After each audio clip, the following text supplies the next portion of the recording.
Hulk, I think the first thing when she was talking to the camera at the beginning and said, "Yep, this is basically a standalone wedding episode, just Jen." Oh, I was man. like, thousands of people are screaming out in pain right now that Daredevil is not showing up in this episode. Yep. But I was okay with it because I know he's coming, so I know we're going to get that. And I did enjoy this episode. I thought it was, Gross. No, I didn't think it was gross. You know what I was talking about. I can tell when you start laughing. You know what? I enjoyed it too. I'm easily amused. Clearly, you two know that. But when she said, this is a self-contained, episode, just going to be a wedding thing, and then she said, "Yep, it's just Jen." And then they brought up the title card, and you know how they changed it for episode 2 to show us Jennifer Walters, attorney for hire. They said just Jen, same font. I loved it. It was beautiful. I thought it looked great, and that was for me a little personal typography joke. And I'm like, okay, I dig this. I'm already in the mood. I know a lot of people complain because they're like, oh, this isn't funny. Oh, we wanted Daredevil. He's still going to be coming. We already know that. We've seen the previews. He's going to be in one of the episodes. Chill. And I guarantee you. One of the memes that I laughed at when I said earlier that the internet was just blowing up over this. I think my favorite one was a Star Wars related one, and you kind of alluded to it a minute there, Keith. Somebody had posted Obi-Wan Kenobi saying, "I just heard millions of Daredevil fans screaming out in horror when they didn't see Daredevil on She-Hulk, and then suddenly they were silenced." And Carrie said, and she makes a good point, I don't think it was a standalone episode. The guy she met at the wedding was part of the group that is coming to get her blood, and that's Intelligentsia, which is part of Marvel Comics. And the big thing, and here we go, here's my theory, palooza, loser. Intelligentsia. You got that last part right. Intelligentsia in the comics was a group of intelligent villains all teaming up and passing knowledge. And one of them was the leader. And we have learned that the leader is going to be the main villain in Captain America New World Order. I think the leader is behind what's going on to get Jen's blood. And we know that gamma-radiated blood can turn people into Hulks. We know that it happened with the Abomination. We know that it happened with She-Hulk. We know that it happened with Samuel Stearns, the leader. So I think he wants to get his hands on this to start making a few more Hulks. And we may see not only She-Hulk in Captain America New World Order, I think she's going to be in this now. Just the way this is tying into what's shaping up to be Captain America New World Order. I think not only is She-Hulk going to be in there, but I think the leader is going to introduce a few more Hulks. Do you think he wants to make more Hulks, or do you think he wants to keep working on the serum to recreate a super soldier formula?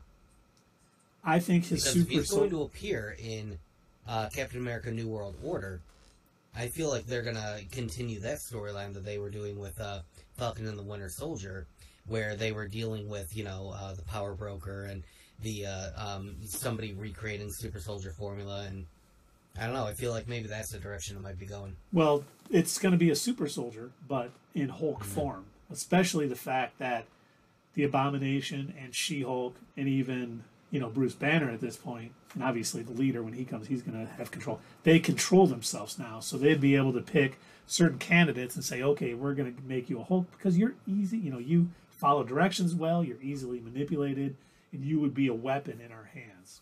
So I think the super soldier program is going to move towards Hulks. Well, the reason why I say that, I think my theory is that he wants to perfect the super soldier formula. If you have an uncontrollable Hulk, like what Bruce was at first, that may be harder to control if you're trying to create a bunch of super soldiers. You have a bunch of, mindless anger machines that, you have to constantly be like, okay, buddy, the sun's getting real low every single time.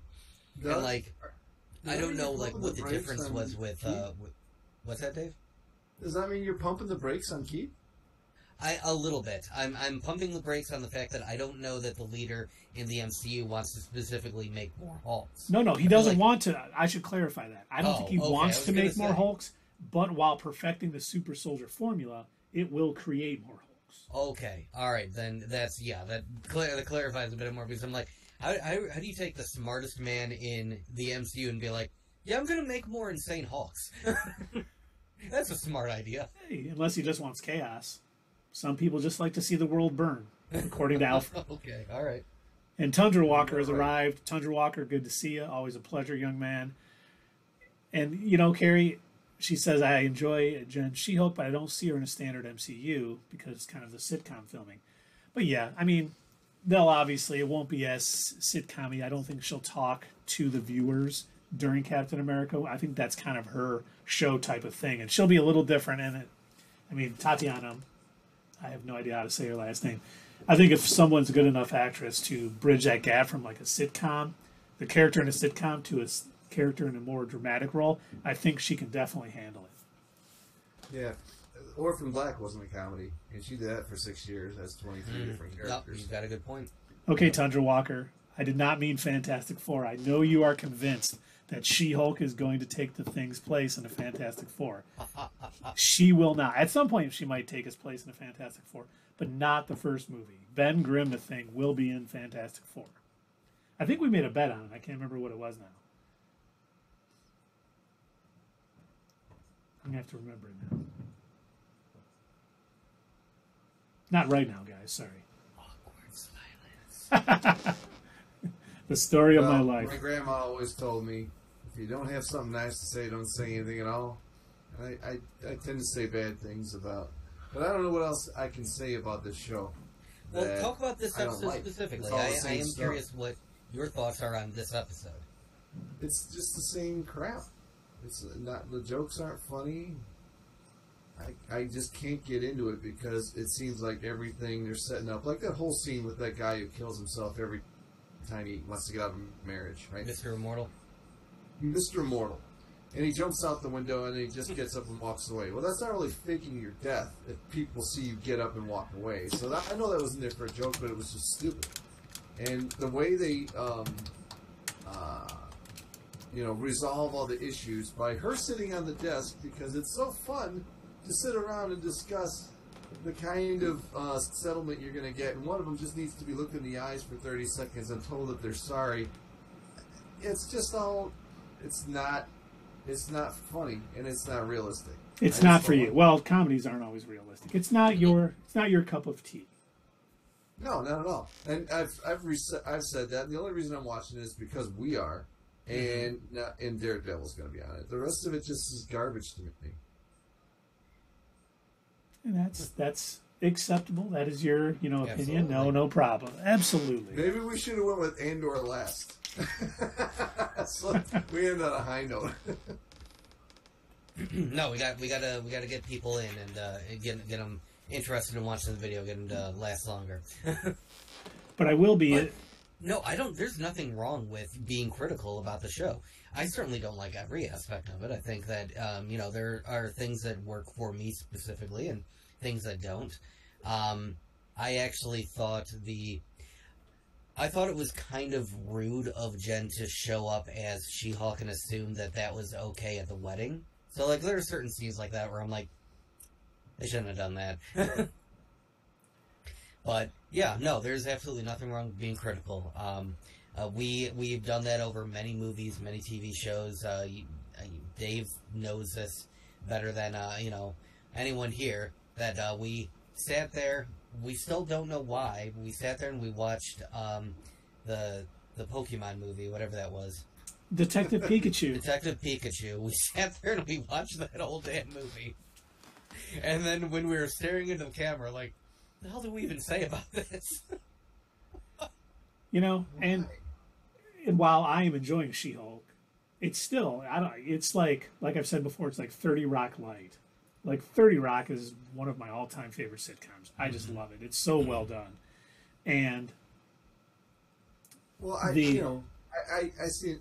I'm going to think that 30 Rock is funnier than this. No, it is. 30 Rock is phenomenal. and this is kind of a 30 Rock light. But and like I said, while I am enjoying it, Carrie this liked is it. She liked Detective Pikachu.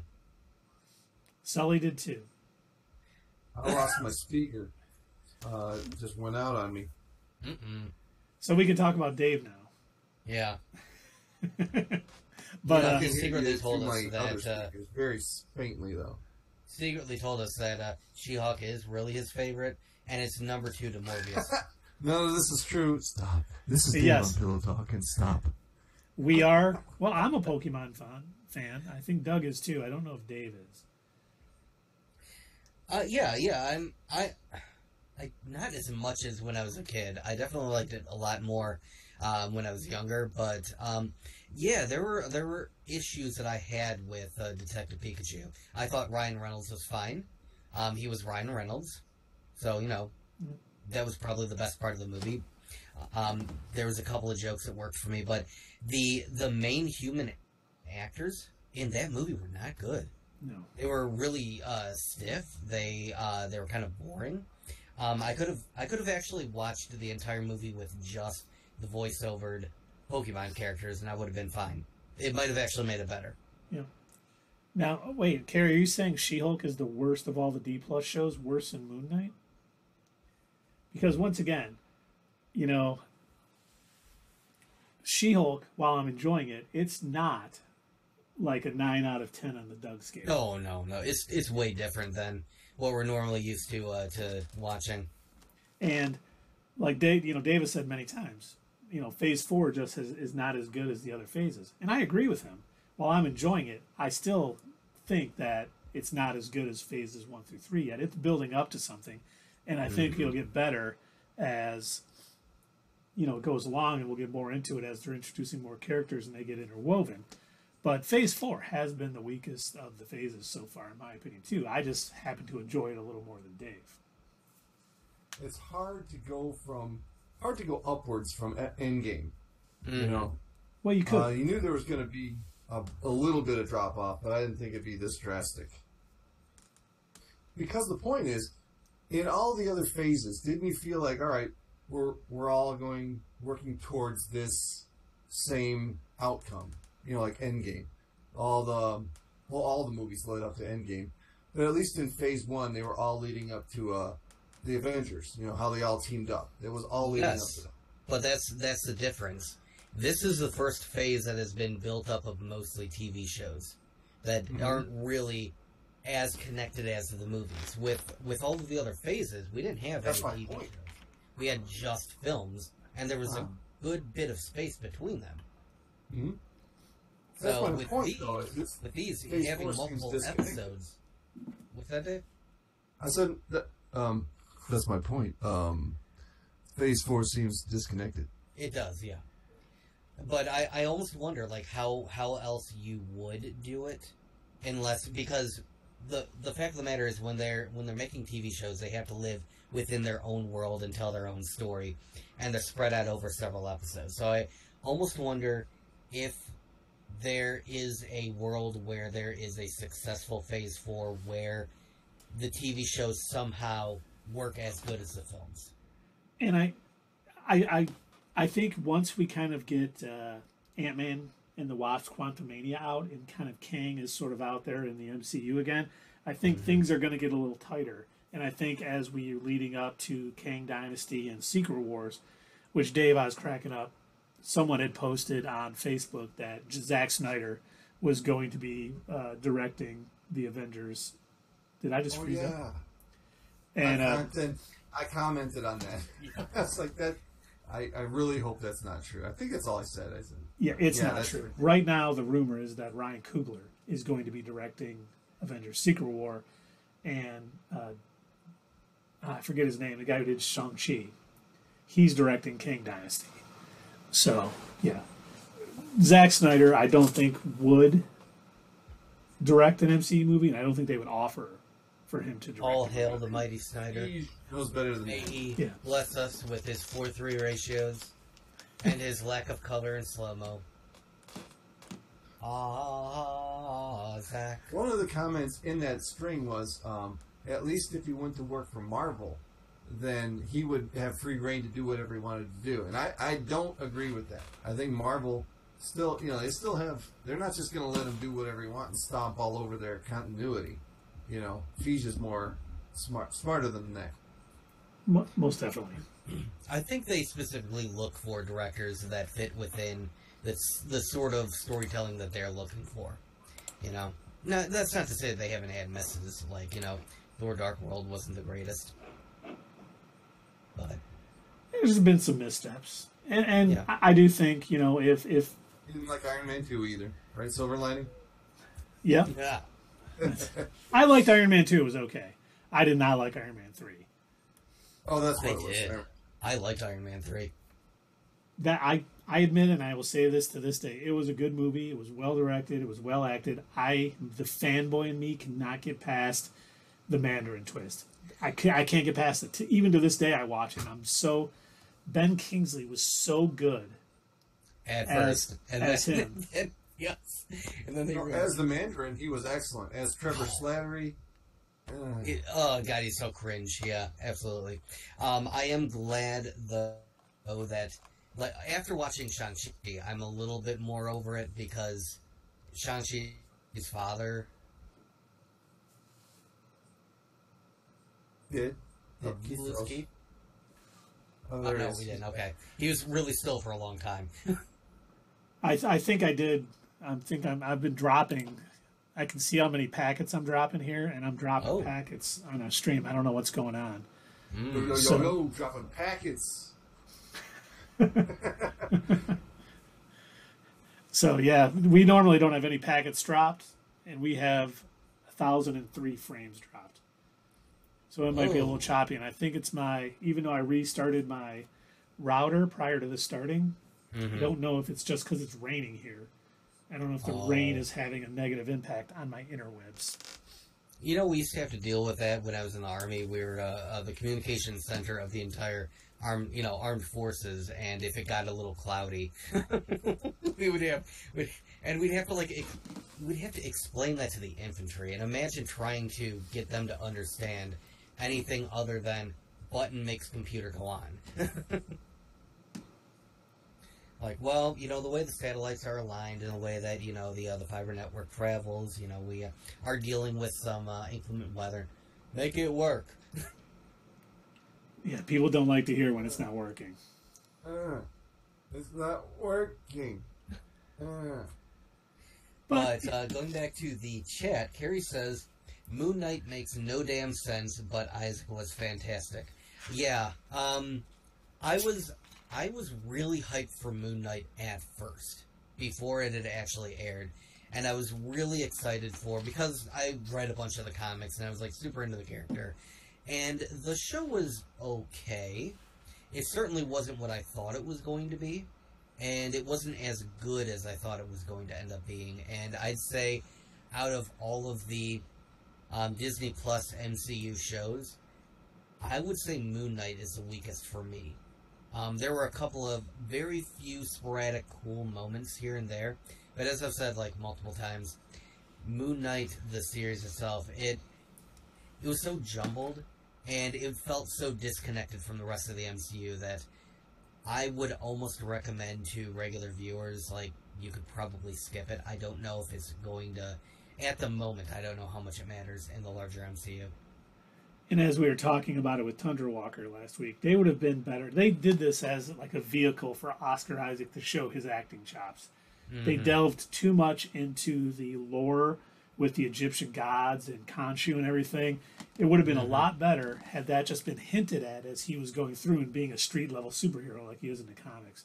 They can always get to that later, but I really honestly think Oscar Isaac just wanted this to show his acting chops and being the different characters and everything.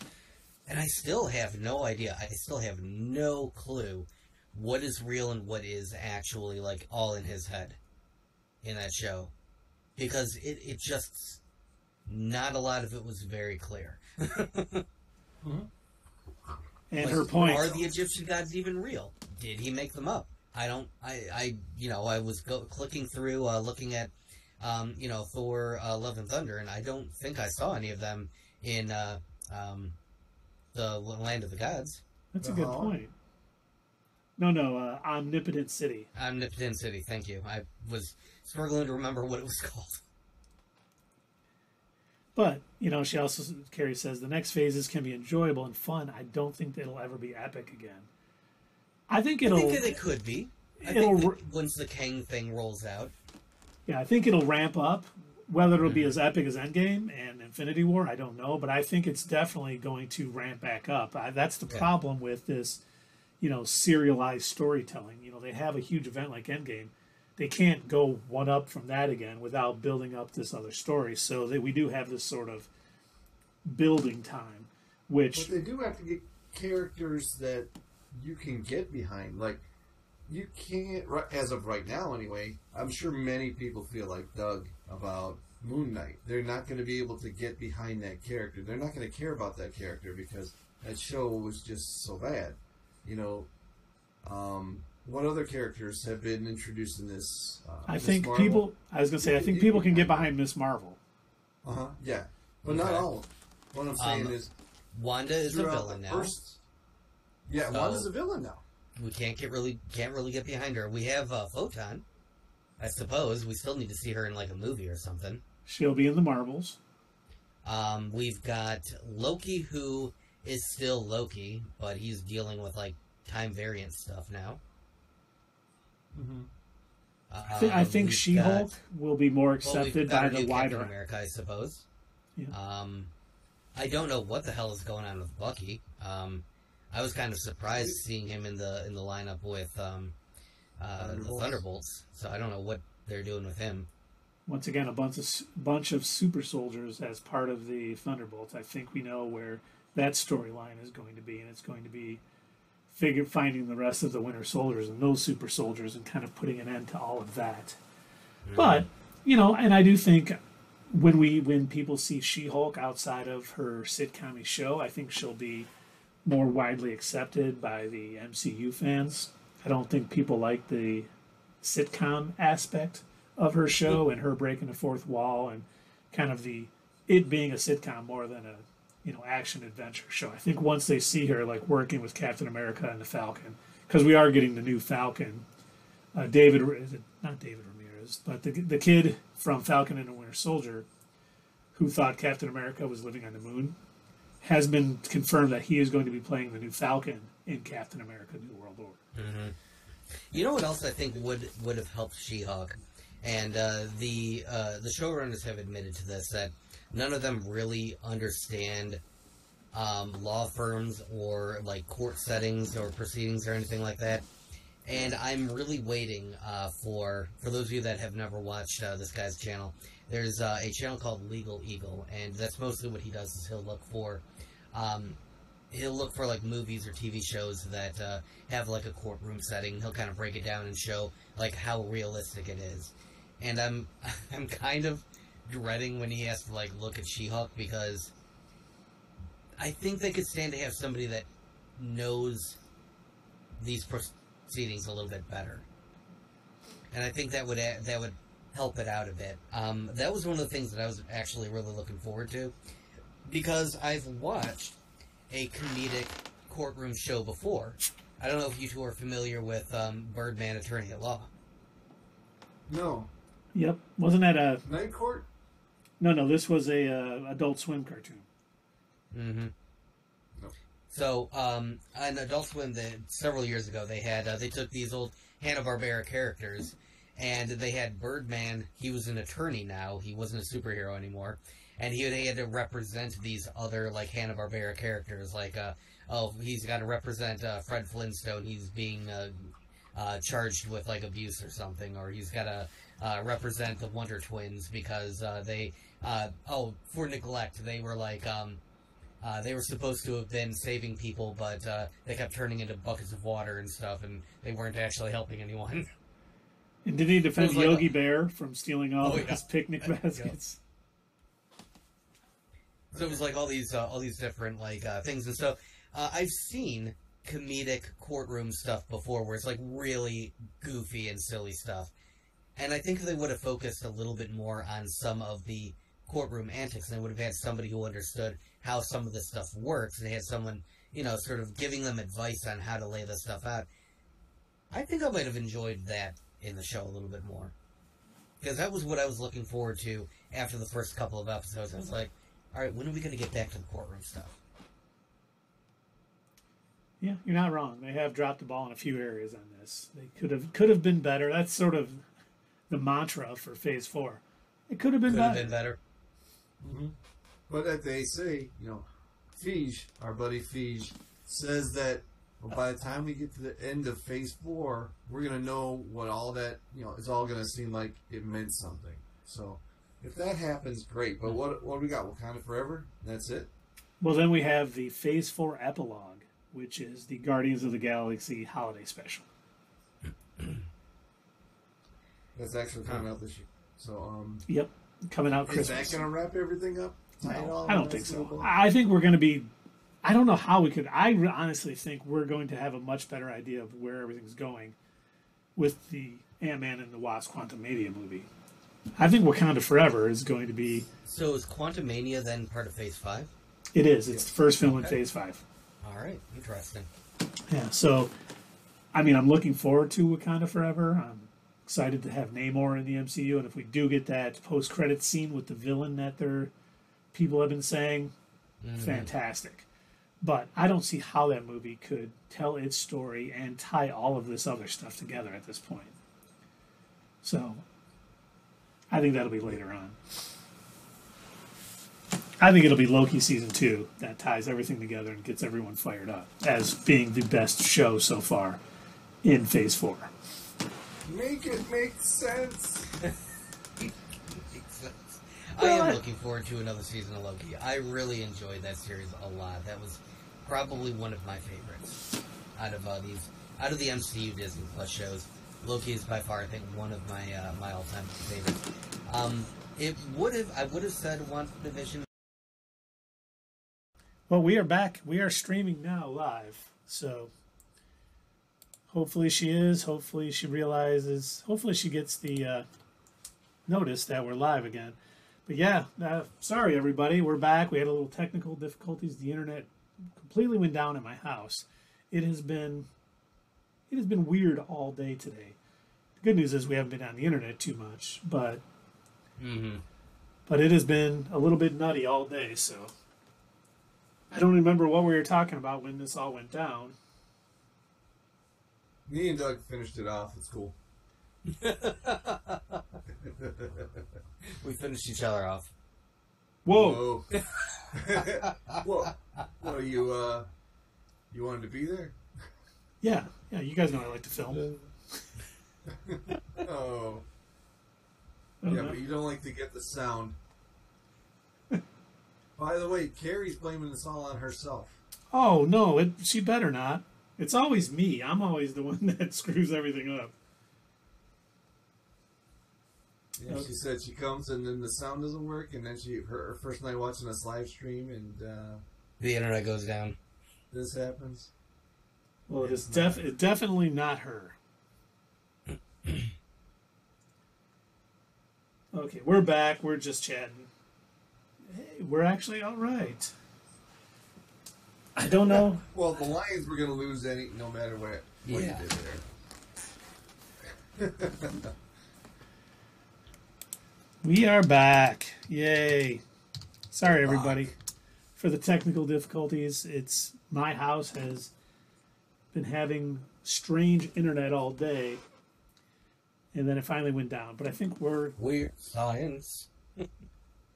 Science. Make sure the wife is back up. Bits and pieces, pots and pans. Bits and pieces, pots and pans. So, I believe, if I recall, we were having a tangent time, and we were talking about, I think just before your internet cut out, we were talking about how Quantumania is going to be the first film of Phase 5, and kind of like what our expectations were going to be concerning that, in regards to, like, it compared to the way that Phase 4 is going. Yeah, I kind of almost compare, the Quantum Mania to maybe a little bit how when we got that post-credit scene with Thanos, how we really got a more narrow focus of Phase 2 and Phase 3 leading up to Infinity War, knowing that he was going to be the big bad.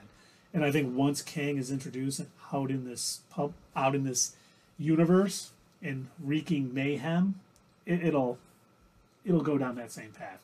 I don't think it'll be the same hype that Infinity War and Endgame was, and I don't think it may never get there again to that levels, but that's okay. Because as long as it's, entertaining and good, we'll still be fine. And one day we'll get something. We'll get all the main characters back and just with different actors, and we'll all be happy again.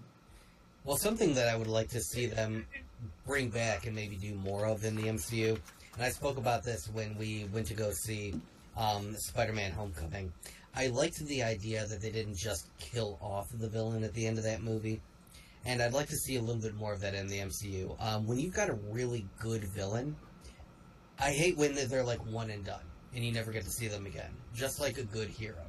I like when a villain is told well and they have a compelling story, and, again, I loved Thanos' story. I love how they reworked him for the MCU, and how he was like, he truly had this whole mindset of, I need to create balance in the universe because I watched my planet die, and it was like, okay, yeah, I mean, you're definitely going about it the wrong way, but I get it, And it was like Killmonger in Black Panther. Yeah, exactly. And I hate that they killed him off. Supposedly, I don't know what's actually going to happen with that in, Wakanda Forever or whatever. But you know what I think would be really amazing about the Kang story is if they could go back to each one of their properties since the beginning and just like spot a person that Kang who may have been like Kang or something. No, this was a Kang variant back then. Boom, and we're just going to drop it in here. And if he could recall it to all of them, see, I've seen you all before. I saw this guy in Afghanistan, and then they show him he's one of the army for the for the other people. That'd be kind of kick-ass. Kind of like how they did Far From Home with the group that got together with Mysterio, all recalling how Tony Stark had spurned them.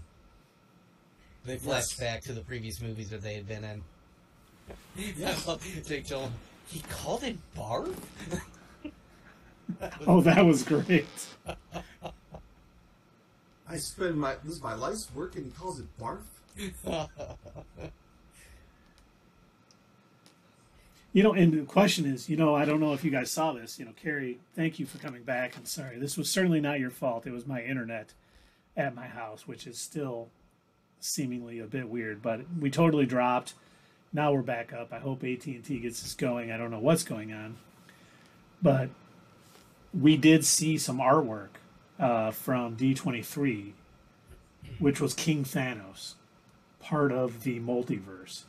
So it would be kind of cool if we got Kang, Doctor Doom, King Thanos, and some other variant villains, into that movie and woven in and made it, make sense too. Don't just throw them in there to have them in there, but have this very complicated story make sense and have all of these things in there, because they did it in the comics in the second Secret Wars very well.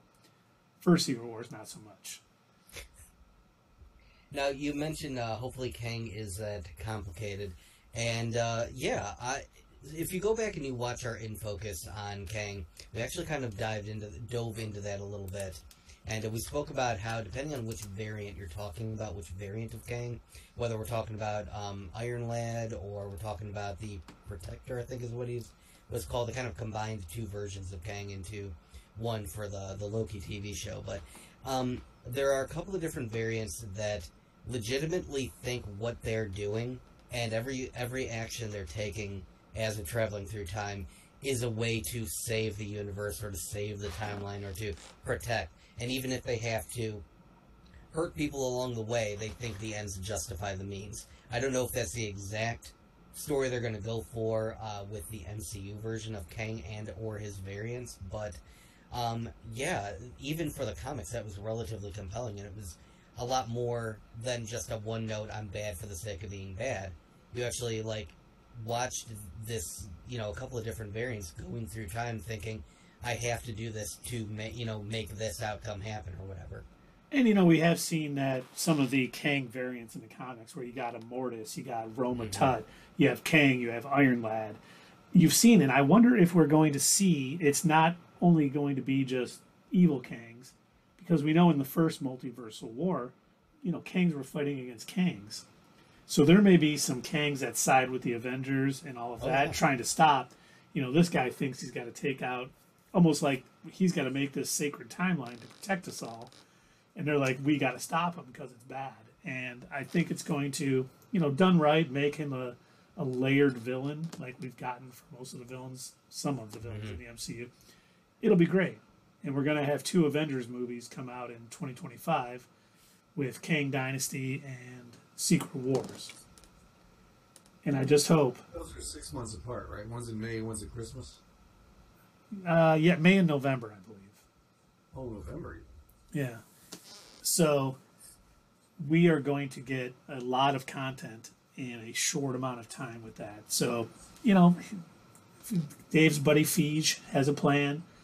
We know that, the only thing I'm worried about is whether they can get these actors they want to come back and reprise their roles. Because I think it'd be great to have Chris Evans come back as Captain America from another universe, be a variant of Steve Rogers from, Earth 838 or something crazy like that. And, all these people have died, even Robert Downey Jr., come back to reprise his role, just to bring everything together from all 6 phases of the MCU and bring it all together. Have Kamala fighting alongside Steve and having, She-Hulk fighting with Iron Man. Not against him. That would be a way to one-up Endgame. That'd be amazing.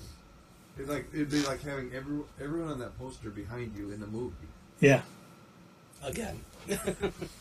And you already know their backstory, so they don't have to spend the whole movie building it up.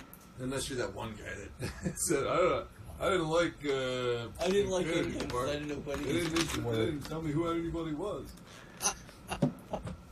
Yeah, that was one of the most hilarious things I've ever heard. I hope Tim's doing well. No, he got shot in Andor. I'm sorry. Oh, that's right. R.I.P. Tim. Well, he had a good last night, didn't he, though? What? No. I said he had a good last night, didn't he, though? He did. Oh, yes. Most definitely. Is that the first time we've seen anything like that in a Star Wars thing? Yes. I believe so.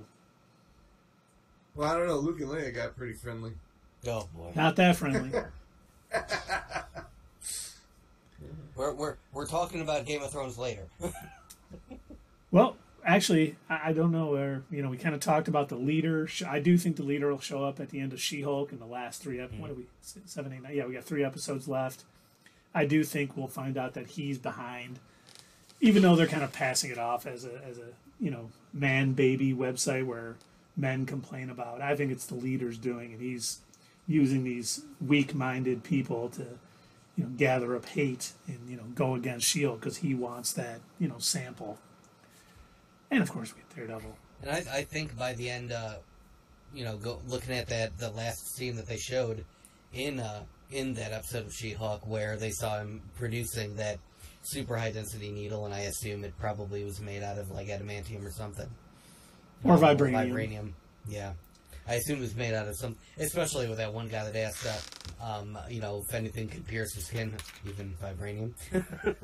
Do you think he's part of the intelligentsia? Oh, yeah. Okay, good. So do I. Because he seemed really more, he seemed almost like he was on the date because he was hoping to dissect her. Like, he came off that creepy. Yeah, he was 10th level degree creepiness. That was. But, yeah, I have a feeling that by the time this series ends, or, this season at least, I think they are going to get that sample. I agree. Princess Fiona. Yes. By the way, when she called her Shrek in the courtroom 2 episodes ago, that was funny. Because they had to have known that people were going to be calling her that on the internet. And so, like, let's just throw it in there, especially coming from Titanium. I thought that when I was watching the previews, and I'm like, oh, that CG is not done. This looks like Shrek. And I do think, Jamil, I don't know how to say her name. She was awesome. Jamila. Her first name is the same as her last name, except for there's an A. So Jamila. Jamila. She's great. I think the way she is playing this socialite, Instagram influencer superhero has just been by the way, hilarious. she's in character on Instagram and Twitter and stuff. It's great. Yes. And when she was like, Jen, why are you being so loud? You're talking crazy. I'm just like, oh, that's every Lifetime movie you got. Yeah, every Lifetime movie where the villain guy is gaslighting his wife. Oh, you're acting crazy. I know he's trying to kill me. I told you that bitch crazy. But what should we talk now? I think we're kind of done with She-Hulk for now. I could be wrong. But should we talk Rings of Power next? Or should we go on, since Doug is watching some House of Dragon, even though we talked about we talked last week on Monday about the latest episode. Doug is finally watching it. So what do you think? House of the Dragon, Rings of Power. I'm good with either one. I am not caught up on Rings of Power. Yeah, I think I'm the only one who's caught up on it. So let's do House. Oh, I thought you were frozen for a second, Dave. You were really still. Same here. Yeah, we'd be ruining for Carrie too. So. All right. Since we already kind of talked about House of the Dragon, Doug, give us your thoughts. Because are you all caught up now? No, I am not all caught up. These some of them are over an hour long, and unfortunately I kept getting interrupted. So it took me a while just to make it through episode 2. That's why when I had texted you guys and I told you, all right, I'm finally sitting down and I'm watching House of the Dragon, I thought I was going to be able to start watching through them uninterrupted. I still haven't finished episode 4. I had to pause it and shut it off to get on the stream. But Carrie wants to know how you're avoiding. Damn, Doug, how are you avoiding the memes? Easy, I'm not avoiding them. I don't understand them. That's what I was saying on Wednesday night. They're kind of just going over my head because I haven't seen the show until today. So I'm seeing images from House of the Dragon, but I don't have any context around them. So it's not spoiling anything for me. My big concern right now, because episode 6, well, it's actually playing right now. Yeah. That we're getting a 10-year, I think, time jump. Oh, really? So the actresses who play Alicent, Queen Alicent, and Princess, I want to call her Rhaegar. Rhaenyra. What? Rhaenyra. Rhaenyra, yes. Stop it. They're going to be 10 years older. Everyone else is playing themselves, but these two actresses, and Millie Alcock, and I forget the other girl's name, they have both been great. And I hope whoever they got playing the older version of themselves are as good. Because that could really make my enjoyment level drop tremendously if that is the case. Because this has been, it was a little slow. It took me a little bit to get really into it. Because it wasn't as much, didn't seem as political maneuvering at first as we were getting. We were pretty stating exactly what they wanted. And now we're starting to get a whole lot more. And the fact that this show made me love Matt Smith. I will repeat what I said to these gentlemen in our chat earlier. I had just finished episode 2 and I was like, it's okay. Wasn't great. Very slow start. It was just basically the first 2 episodes were relatively normal Game of Thrones political drama. And I was like, okay, it's going to take a little bit more to suck me back into this world because I've been fighting it tooth and nail. I am still so angry with the way the last season, the last kind of 2 seasons of Game of Thrones went, that getting into House of the Dragon, I did not want to do it. And if it hadn't been for, I will peer pressure, nothing but complete peer pressure of my friends saying, oh yeah, did you watch the latest episode of House of the Dragon? No, I haven't watched it. You've really got to watch it. I want to talk about it with you. I'm like, I don't know if I'm going to get around. I have heard nonstop people oh, you gotta watch it. Oh, you gotta watch it. I'm like, alright, fine. I'll finally sit down. I'll watch it today. And like I said, the first 2 episodes, I was like, okay, whatever. This is fine. It's not great. It's okay. Hopefully not all the episodes are like this. And I had just started the third episode, and I was sending that message, and all of a sudden I look up, and we're on a battlefield. This dude is being, like, nailed to a plank, and crabs are crawling all over him, eating him. And then there's, like, arrows flying and things blowing up. I was like, oh, shit, okay, whoa. This went really took a left turn. I did not expect any of this. It was like, just a minute ago, we're discussing political marriages in the court.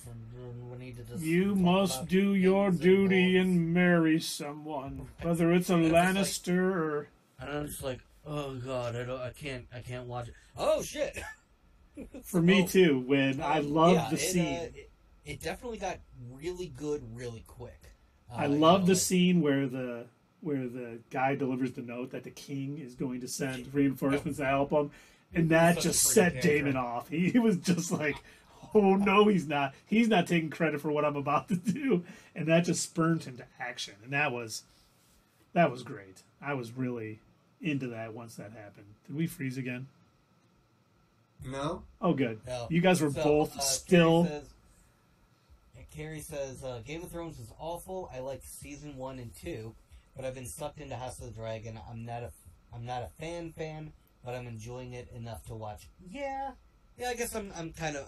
I'll say that I'm not a fan yet. I refuse to get feelings. You're not gonna. I've been hurt in the past, and I'm not over it yet. Dave or Doug, you should be ready to be hurt again. But I hope they learn from their mistakes with Game of Thrones, because they took a show that was so incredibly popular, and the fact, we've talked about it, we had to watch it Sunday night, or it was ruined for us at work on Monday, and they just destroyed it. I mean, I've told the story. I remember I was telling my wife at some point, it was like season 4, season 5, and I'm like, listen, we're getting a 4K TV and a 4K, player, because I'm buying this entire series on 4K when it comes out. No, and then it's like, it ended. I'm like, yeah, I'm not even going to buy the DVDs. Not even going to watch it again on HBO Max or anything. But this has been good, and I'm hoping they learn their lessons. And they do have George R.R. Martin as part of the thing. And he even said, after, that's it, maybe season 5, they kind of stopped going to him for advice and went out on their own. Yes. And that's when you see kind of that downtick in quality in Game of Thrones. And I hope these showrunners have learned their lesson and keep him included and use him as a resource, because he's... The original showrunners of Game of Thrones, they were originally supposed to be working on a Star Wars project, right? Yeah, that was canceled. Yeah, well, I can see why. That was canceled after the finale came out, too. It was, yes. Yep. Again, I can see why. They were in such a rush to move on, thinking, oh my gosh, this is our big break, we're going to do a Star Wars, and they dropped the ball massively. And it's funny, because if you go back and you watch interviews of them talking about some of the episodes and some of the missteps in the episodes, they make the most, like, half-assed excuses for it. Like, when somebody had asked them, so, what happened with this one scene where, like, on one hand, we've got these super powerful dragons that can, like, light up an entire fleet of ships, but then, like, an arrow shoots one of them, and then it's dead. And he's like, oh, yeah, they forgot. You know what's funny? We always talk about how when studios start interfering, things go bad. But HBO had reached out to these guys and said, like, you can have more episodes. They wanted them to. They said, we don't think you can tell the story well enough with the episodes remaining. And they're like, nah, we're good. We got this. Don't worry about it. And I'm like, wow, that's... Do you want more money? We will give you so much more money. Nah, it's cool. We had enough to get everybody Starbucks. Yeah. Yeah, and we're gonna go off and do a Star Wars thing, so... Yeah. Yeah, like, they wanted to wrap it up quick to go work with Lucasfilm, and it ended up ruining that. I mean, if they would have another season to give it time to build up and get to where they should be going instead of rushing through it, they probably could have done. I still don't think it would have been great, especially with that ending that really made no sense. But do you think that's that was George R. R. Martin's idea? Do you think that that's how he was originally going to end the book? Or He said it was. But the thing was, the one thing he said is you were going to see, her get to that point where that made sense. Because it seemed like, she was going through the freelands and freeing everybody and doing all this stuff, and then all of a sudden just start killing civilians in King's Landing. There was going to be more of a story of why more she of a was. build up to Yes. Okay. And I'm sure he would have done a good job having that make a little more sense. Because it came out of nowhere in the show. Yeah. It's like, wait, why is she doing this? This is So they pulled the Phoenix Saga on Game of Thrones. pretty Basically, much, yes. Yeah, it was just out of nowhere. And I couldn't, at first I'm like, She was okay. just like, I'm evil now. I couldn't figure out if they did it because they were worried if they started hinting at this happening, that people would get clued in and it wouldn't be a big surprise. But you gotta still have it. It was like, Yeah. when the books were being written, someone had figured out, someone put a theory out on Reddit that Jon Snow was a Targaryen. Mm-hmm. And he's like, here's all the passages from the books. And I remember reading it one day and I'm like, oh my God, Jon Snow is a freaking Targaryen. He's got to be. And then all of a sudden, it ended up being true. But it's because it was written throughout the books. So when you finally get to that point and it's revealed, it makes sense. And you have all these places in the books to go back to and see it. But yeah, her just going evil, dragon rider destroying everything in her path. There was no build up to it. It just was ridiculous. Have the two of you seen that interview that went on between Stephen King and George R. R. Martin? No. So they were doing like like an author's sort of TED Talk kind of thing where they were talking about like the process, and George was like, before we move on to that question, I gotta know, how do you do it? How do you knock out so many chapters, so many books? And he's like, and it takes me so much longer. And Stephen King was like, well, this is my job, and this is what I love, and I make sure that I spend, I partition off a certain part of my day. I wake up, I have my coffee, and this is what I'm going to do, and this is what I dedicate my time to. And on one hand, I do respect that. On the other hand, I've read enough Stephen King books to feel like maybe he should take a little longer, though. Because I've talked about this before. I love, as a whole, I love the Dark Tower series. But you could tell he needed to spend a little bit more time with his super high fantasy novel when he was just like, I'm going to do Harry Potter now. Yeah. And I'm reading the passage in the book, I'm like, no, I didn't just read that. And I go back and I'm like, he didn't. and so, like, I wish we could, like, kind of mash the two together and create, like, a super author. And we could have a George R. R. Martin who's a little bit more dedicated to his craft and moved at a little bit more of a pace. But, also planned out his story the way that George does. I don't think we're ever going to get the Winds of Winter. There's still supposed to be another one after that, right? Oh, yeah. Yeah. I don't think so. I was actually looking on Amazon today because I was trying to see, like, what all books that he's written, because apparently he wrote a sci-fi novel, too.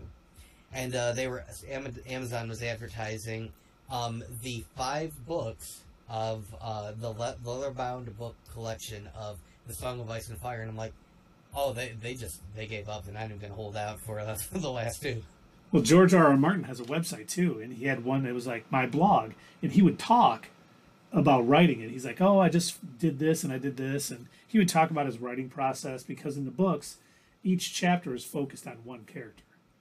Mm-hmm. And he would talk about the process and how he would be, outlining everything. Okay, this character's arc is here. I need to do this. Oh, and this is where they're going to intersect, and yada, yada, yada. And he would be like, I'm looking, I think Winds of Winter is going to be done and ready to, send to the publisher this date. And then finally one day, the blog just said, I don't know when it is ever going to be done, but if I ever have an update, I will post it here. And I don't think that site has ever changed. I stopped going to it because... Oh, damn. And then, it's like you feel bad. Like, I'm happy that he's working with House of the Dragon to make it feel a little more like his world and hopefully be a better show overall than Game of Thrones. But then I'm like, yeah, he's not writing anything of Wins a Winner. We're never going to get that book series complete unless, unfortunately, something happens to him and someone picks up his notes and finishes the book, which isn't going to be the same either. No, I've talked about that before. I also I like a lot of the books that Isaac Asimov wrote, but he also decided to teach writing classes, and you can tell, like, whenever he gives like a general idea to his students and tells them to write a book in his world, that it's still not his writing. It might have like similar ideas and play with like some of the aspects that he would use in his books, like with the 3 robotic laws and everything, but it's not his writing style at all. And it is such a, you can tell, like, almost, especially with like some of these writers, where I was reading this one book and you could tell this dude was like writing the book, but he wasn't really into it, and he had turned the entire story into, I invented my own original character, and that's what this story is about now. Oh yeah, also there was a robot one time. Well, one of was my... a gay robot. That's only with WB and Kevin Smith's Superman. One of the book series I really enjoyed, The Wheel of Time, which is on Prime Video right now, which I really loved the books. And Robert Jordan had always said it was going to be a 12-book series. And the first book was good, but it kept getting better and better and building up. And then it got to this point where it was almost like he didn't want to move the story forward that much because he had 12 books to write. And I mean, he would go in these long-winded diatribes about what the dresses, why they were wearing these dresses in a certain way. I'm talking like chapters. And then, unfortunately, he passed away after book 10. And they hired, he like had it all mapped out. He had everything mapped out how he wanted it all go. And like his estate hired Robert Sanderson to finish it. And I still remember the first thing it said. He was like, hit the blog for Wheel of Time. And he said, listen, I'm going through all of his notes, and there's no way I can finish this in just 2 more books. I'm going to basically have 14 altogether. So I'm going to make... And at first I was like, oh, this guy's just doing a money grab. That's going to suck. But the books he ended up writing for The Wheel of Time were tremendous. And I mean, that was one of those that ended... I don't know if I've told you guys this before. There was a chapter, it was the final battle against the Dark One, which is like, the Satan or whatever. And in this chapter was like 222 pages long. It is the longest chapter I ever read, but it was so amazing. What? Is what done?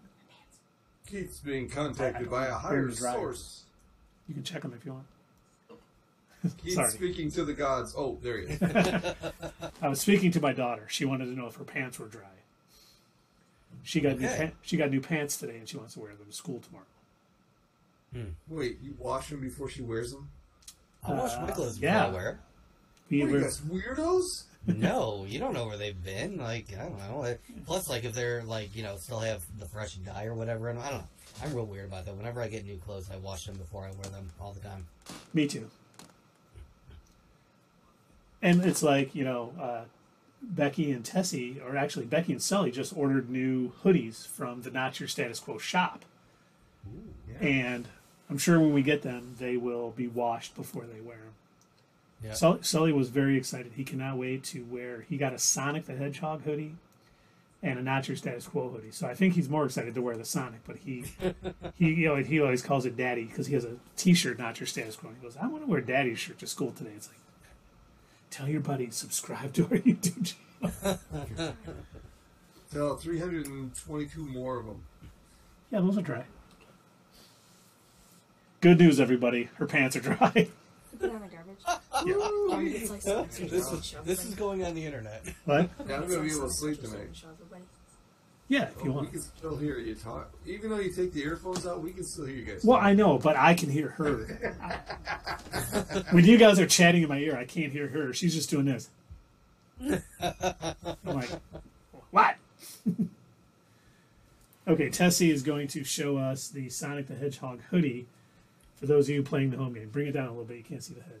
See how the hoodie has Oh, like the Sonic. Fantastic. Nope, it can't. Nice. That's pretty cool. That's pretty cool. I think I saw, what was it? Oh my god, I cannot think of his name now. He's got a YouTube channel, and he dressed up in one of the, like an adult size. These are Tessie's Lululemon No, not leggings. Lululemon. They're airy. Oh, they're airy. Very Yeah, I good. can't keep up with it. They're crossover. Oh, crossover. And they have a Excellent. pocket for my phone. Oh, perfect. Because you need a pocket for your phone. Yeah, you do. Here, can you take that too? Thanks, little one. Did you just call her a little one? Yeah, Oh god, you're Thanos. I am. For the record, I was calling her little one before Thanos did it. And then I just thought, am I evil? I do always tell them we need to get rid of... Sorry, little one. Well, I was like, we only have enough food for 3 people tonight, so...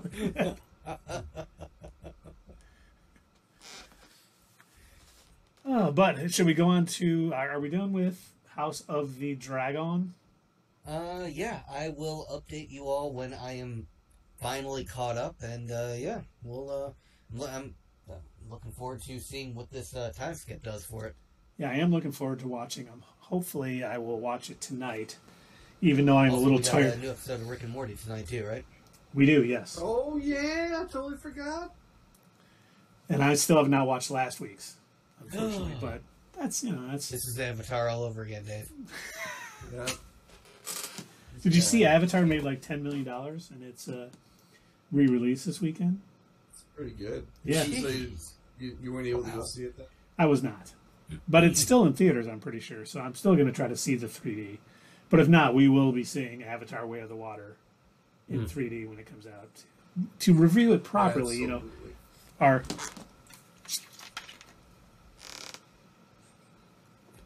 in one of our patented at the theater spoiler-free reviews. Oh, And we'll see if we'll do it. We'll have to do what's next because there's 4 more movies coming out, 5 total. well, if the plot's as exciting as the first one, we'll probably just be like, yeah, they're going to do more stuff. The unobtainium is unobtainable. But I think in the next one, it might be tainable. Don't worry, they protected the trees, They'll call it Atanium. and they totally had tail sex and more. Is Sigourney Weaver in all of them? I think so. I do believe her contract is for all 5 of them. But I don't know that for sure. Which is nuts. So she's just going to be appearing in a spirit world? Or playing a different character. I honestly don't know. That's a good point. She's gonna come back as Ripley. Oh, that would be awesome. That would be cool. Yeah, I'd be down with that. And then Linda Hamilton shows up and she's Iowa. But she's got a Terminator eye. She's a Terminator herself. No one's going to reel me in or pump the brakes on those? Nope. No. It's canon. It's happening. Silver lining. It's going to be great. Silver lining.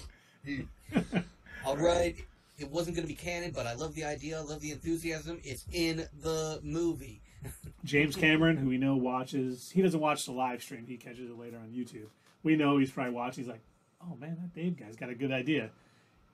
Hey, Kevin Feige, your buddy Dave, he had this. You think I should take it? Hey, give me Dave's number. Use his ideas. We used them in phases 1 through 3. They worked. We need to get back to them. But we still haven't heard if Thor 5 is yours. I know you made the pitch, Herald of Galactus and all that stuff. So you have to let us know when you hear back from Marvel Studios. Mm-hmm. Yeah, we'll see if he says. There was a Key and Peele skit a while ago where they were kind of making fun of the writing of Gremlins 2.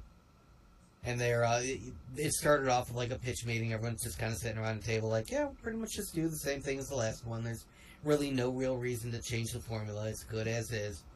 And then this one person comes in wearing like wacky clothes and everything. Like, I am a sequel punch-up writer, and we are going to fix Gremlins 2. It's going to be the greatest Gremlins movie ever. And he's going around the table. All right, here's what we're going to do. All of you come up and invent your own gremlin. He's like going around the table. You, sir, are insane. It's in the movie. What's that? A gremlin with boobies? It's in the movie. I knew that's what happened. But it's getting late. We don't have a lot of time. Let's talk. I've fallen into these burning rings of power. You like my new intro? I just wrote it. I didn't steal from anybody. Nice. And I know what episode are they officially on? They're on 4? No, we just had 5. Nope, I take that back. I'm dumb. Where it is? Here it is. No, we did just have 5. I was right. Sorry. So Friday was 5.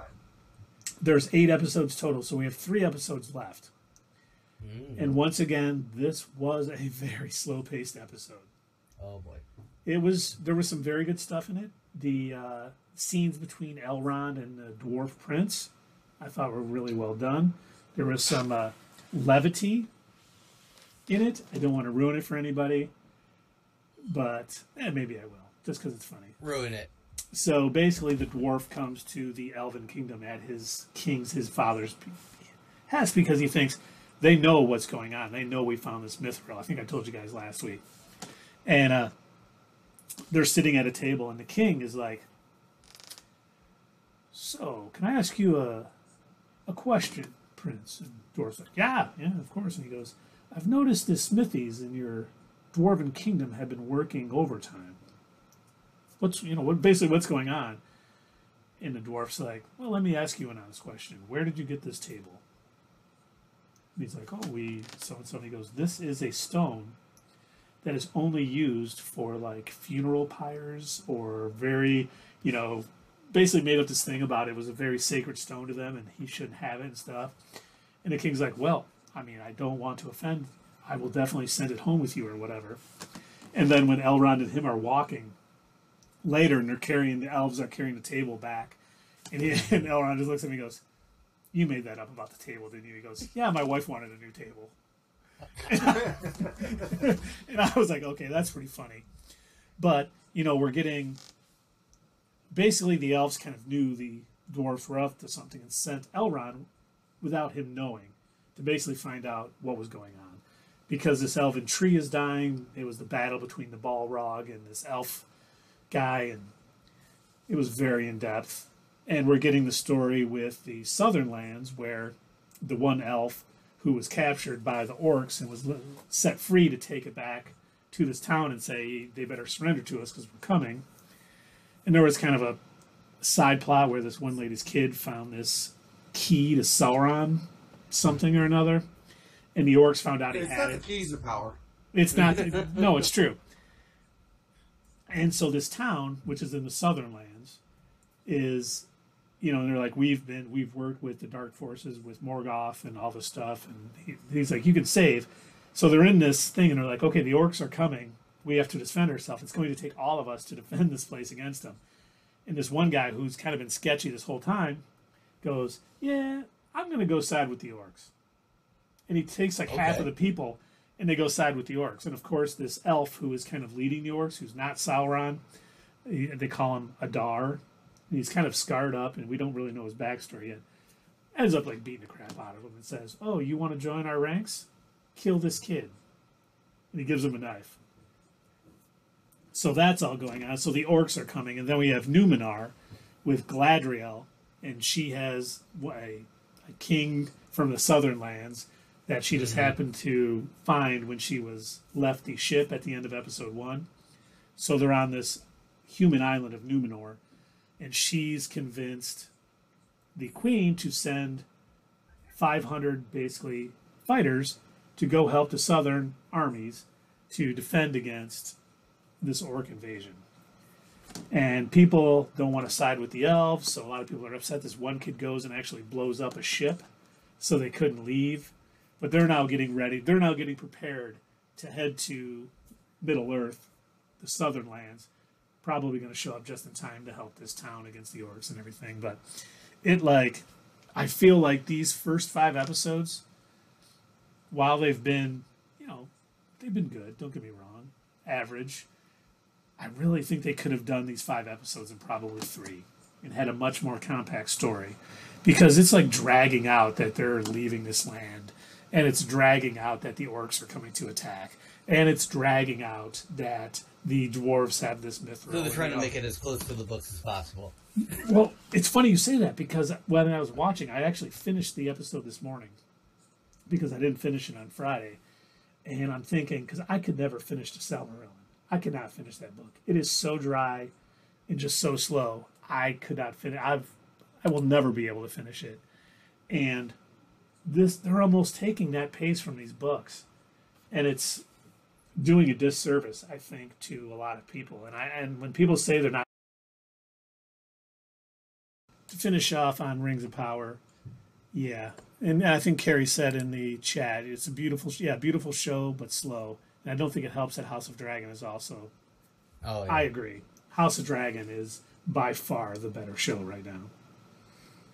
Well, what I was asking you just as you had dropped, I wanted to know how are the ratings looking for the show? Is this something that you think, with the amount of money that Amazon poured into this, do you think they're going to renew it and keep it going, or? Now, the first episode had 25 million viewers, which is huge numbers. I've not seen what it has gotten since. But I do get the feeling there are a lot of people out in the interwebs who are not fans of this show. So I think the ratings have, or the numbers have dropped significantly. I haven't looked at Rotten Tomatoes, but I'm curious what people are saying about it on there. Yeah, I haven't looked it up either. You know, there's both sides of it. There's people that you're definitely also more on Reddit than I am. Is there chatter? There's people who absolutely love the show, and then there's people who are just so fired up against it. And it's and obviously the critical drinker doesn't like it. Not surprised by that. Yeah. But I'd be interesting. I'll check on that. Next stream we can find out, how many, see what kind of ratings this is still pulling in, because is there any update in this recent episode about the Comet Dude? We see, thank you. I almost forgot about that. He saves some of the Harfoots from some wolf attack.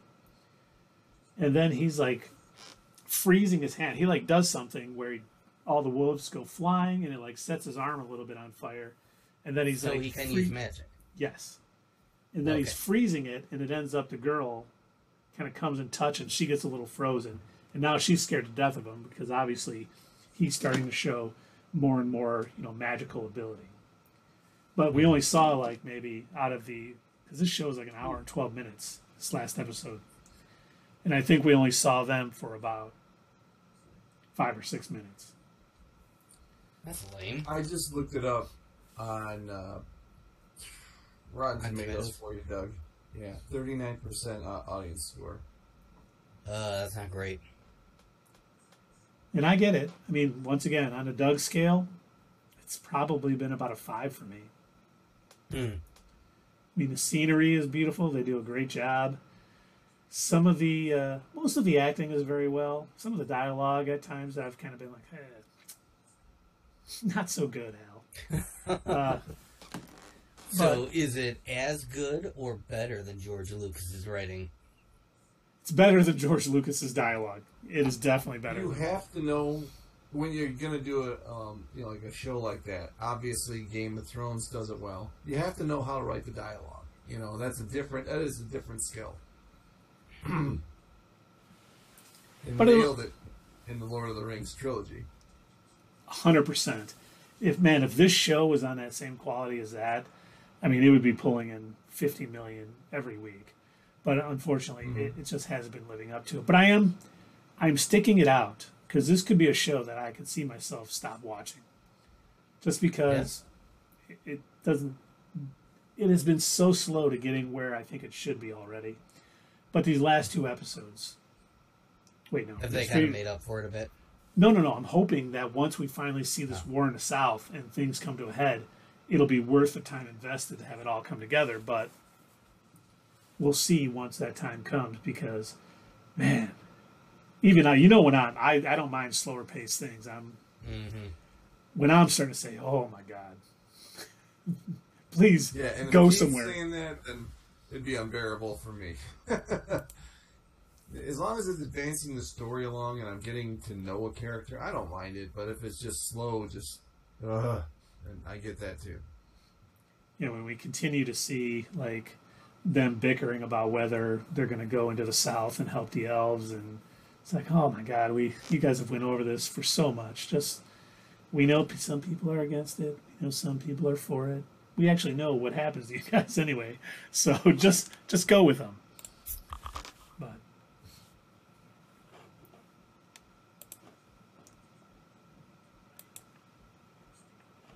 what is that?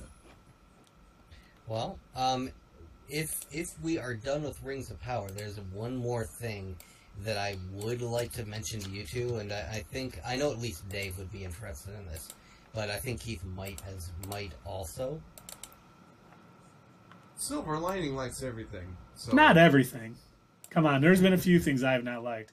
Well, I almost forgot about it until he had mentioned a scene from Rings of Power when he was talking about.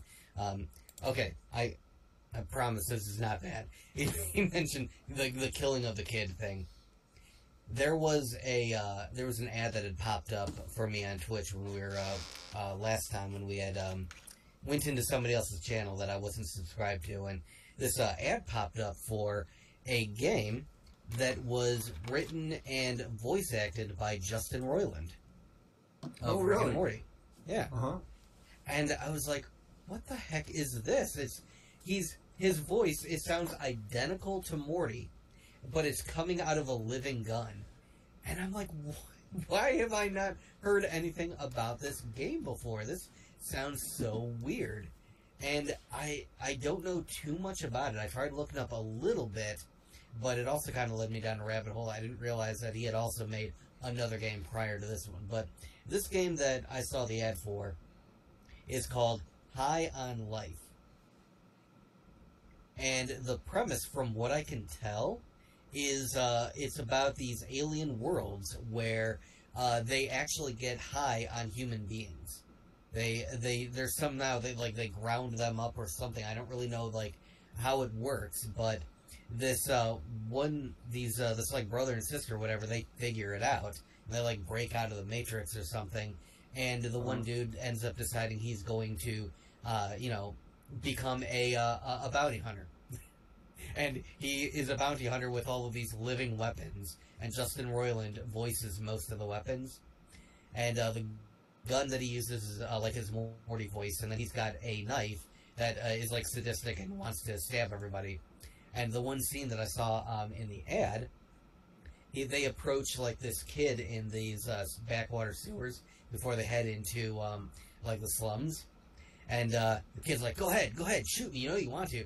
And the Morty gun is like, no, come on, man, we can't do that. I don't even think they'll let you do that in a game. And he's breaking the fourth wall. And he's like, see, look, the X, it won't let us shoot the kid. All right, fine. Bam. And he's like, all right, see, are you happy? I shot the kid. I can't believe they even let me do this. Now we're not going to have now this is definitely an M rating. And I'm like, I have got to tell the guys about this. This sounds hilarious. I don't know. I did see that it is on Steam. I don't know how expensive it is. But if we ran out of like some superhero games, it might be one we want to give a try. Yeah, that'd be awesome if we could all do all those games over the internet. Mm-hmm. I wonder how much that's going to slow the broadcast down, though. Well, it shouldn't slow it down, because the good news is my Xbox is hardwired in. Mm. So it shouldn't. Oh, we got another ad break for... Yeah, that was a few minutes ago, actually. Your reviews preceding my having time to watch isn't making my heart to continue watching. Oh, jeez. Oh, she was talking about Rings of Power. For the Rings of Power? I'm telling you, and I guess I was just reading, I was trying to get the numbers, what we've got, and there's been nothing released since the $25 million for the premiere. But they committed to 5 seasons. Amazon Studios did, because Jeff Bezos is such a huge Lord of the Rings fan. And, I could see myself, if this first season doesn't wow me with the season finale and leading up to So it. they're going to keep pumping it out whether it's doing well or not? I mean, they may not. They may just say, okay, we're committed to it. Here's some money. We're just going to go away because it saves money. But yeah, five seasons they committed to, and they need to pick up the pace and make it a little more exciting because I'm struggling to continue to watch it. I like it. It's almost like one of those things where I'm like, okay, I'm going to watch it. Mm-hmm. I'm trying to silver lining it that the end is going to justify all of these episodes. But I don't know. Yeah. The 39% doesn't shock me. I see it. Yeah. I see. That's why I haven't been in a rush to catch up on it, just because it hasn't pulled me in. Like, I don't know.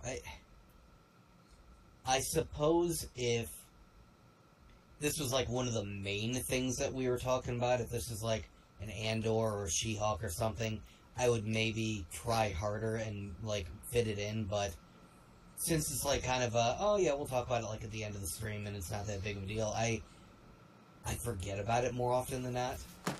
And so far, all of my friends are begging me to watch House of the Dragon. Nobody is mentioning Rings of Power to me. If anyone tells you to watch it, be like, what did I do to you, man? What did I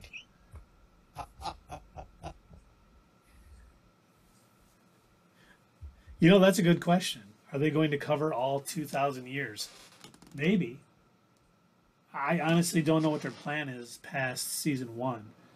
But maybe it is. And maybe they're going to do it more like I don't want to call it an anthology series, but maybe every season is going to focus on something different. So even though season 1 has kind of been dull, maybe season 2 will be something different and be a little better. Now I'm just talking myself into watching season 2. God damn it, Keith. What is wrong with you? It's your silver line.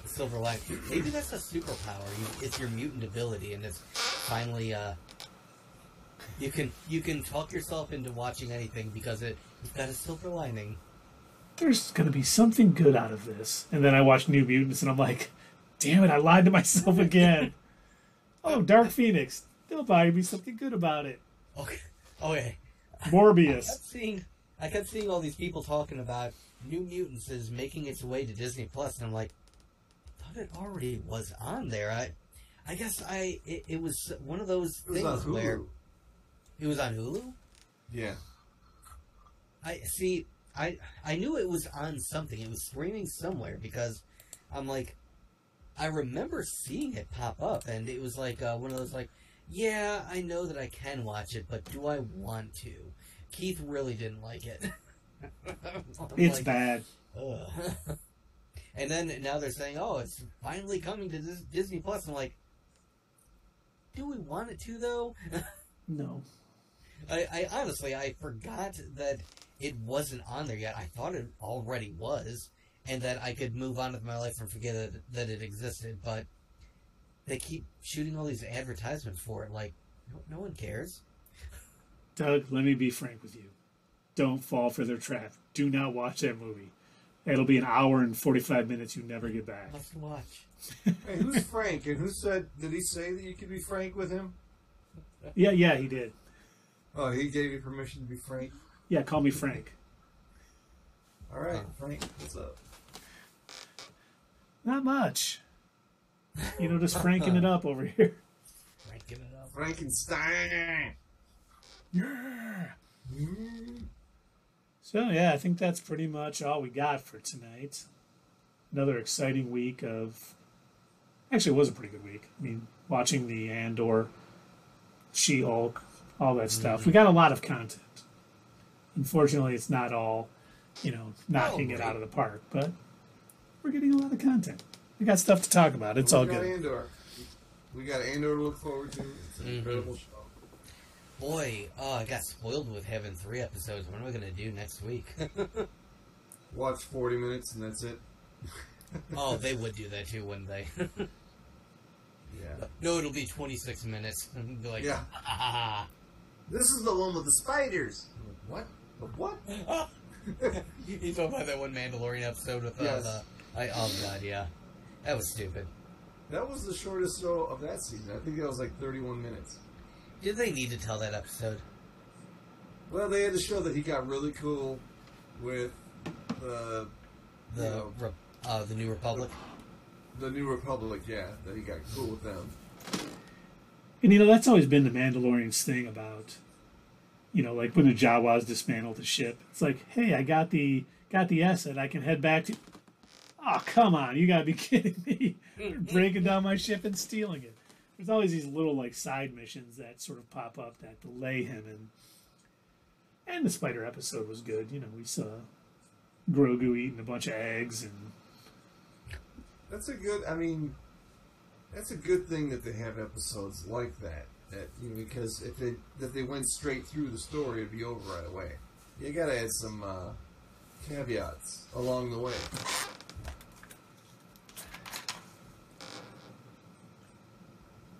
For those of you who don't know, caveat is also a drinking word. now I'm kind of looking at seeing if we can raid anybody tonight. I'm not seeing anybody per se. I don't know if you guys have anyone that you're looking at.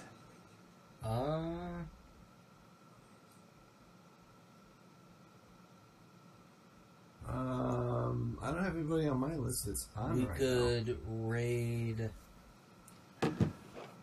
Buzzerino. She's some YouTuber that I follow. That she has a Twitch channel. Can you spell Buzzerino? Yeah, it's capital F U Z Z I R E N O. Fuzzerino. Mm-hmm. Nice. Okay, I think I spelled it correct. So, thanks everybody for watching. Don't forget to add us at Twitter. Leave a comment down below. We will see you next time on Not Your Status Quo.